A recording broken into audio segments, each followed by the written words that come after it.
ಇದಾಗ ಡ್ರಿಂಕ್ಸ್ ಮಾಡಬಾರ್ದ್ರಲ್ಲ. ಅದು ಸರ್ಕಾರ ಇವಾಗ ಡ್ರಿಂಕ್ಸ್ ಮಾಡಬಾರ್ದು.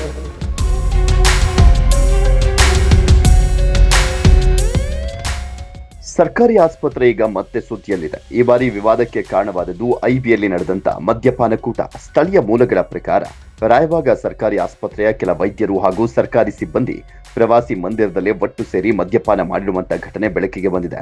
ಕುಡಿಲಿಕ್ಕೆ ಪರವಾನಗಿ ಪಡೆದಂತ ಬಾರ್ಗಳು ಹಲವು ಇದ್ದು, ಬೇಕಾದ್ರೆ ಮನೆಗೆ ಬೇಕಾದಷ್ಟು ಎಣ್ಣೆ ತೆಗೆದುಕೊಂಡು ಹೋಗಬಹುದು. ಹಬ್ಬ ಹಾಗೂ ಮದುವೆ ಜವಳಿಗೆ ಹಿಂದೆ ಭೇಟಿ ಕೊಡಿ. B S C the textile mall, Tilakwadi, Belagavi. ಆದರೆ ಸರ್ಕಾರಿ ಕಟ್ಟಡದಲ್ಲಿಯೇ ಸರ್ಕಾರಿ ನೌಕರರು ಮದ್ಯಪಾನ ಮಾಡುವಂಥದ್ದು ಎಷ್ಟು ಸರಿ ಅಂತ ಸಾರ್ವಜನಿಕರು ಪ್ರಶ್ನೆಯನ್ನು ಮಾಡಿದ್ದಾರೆ. ಈ ಘಟನೆ ಹಿನ್ನೆಲೆಯಲ್ಲಿ ಲೋಕೋಪಯೋಗಿ ಇಲಾಖೆಯ ಸಚಿವರಿಗೂ ಆರೋಗ್ಯ ಇಲಾಖೆಯ ಸಚಿವರಿಗೂ ಜನರು ಸ್ಪಷ್ಟ ಕಾನೂನು ಕ್ರಮ ಕೈಗೊಳ್ಳುವಂತೆ ಒತ್ತಾಯವನ್ನ ಮಾಡಿದ್ದಾರೆ. ಸರ್ಕಾರಿ ಕಟ್ಟಡಗಳಲ್ಲಿ ನಡೆಯುವಂತ ಇಂತಹ ಅಕ್ರಮ ಚಟುವಟಿಕೆಗಳನ್ನ ತಡೆಯಲಿಕ್ಕೆ ಮುಲಾಜಿಲ್ಲದೆ ಕಠಿಣ ಕ್ರಮ ತೆಗೆದುಕೊಳ್ಳಬೇಕು ಅಂತ ಸಾರ್ವಜನಿಕರು ಆಕ್ರೋಶ ಭರಿತರಾಗಿ ಆಗ್ರಹಿಸಿದ್ದಾರೆ.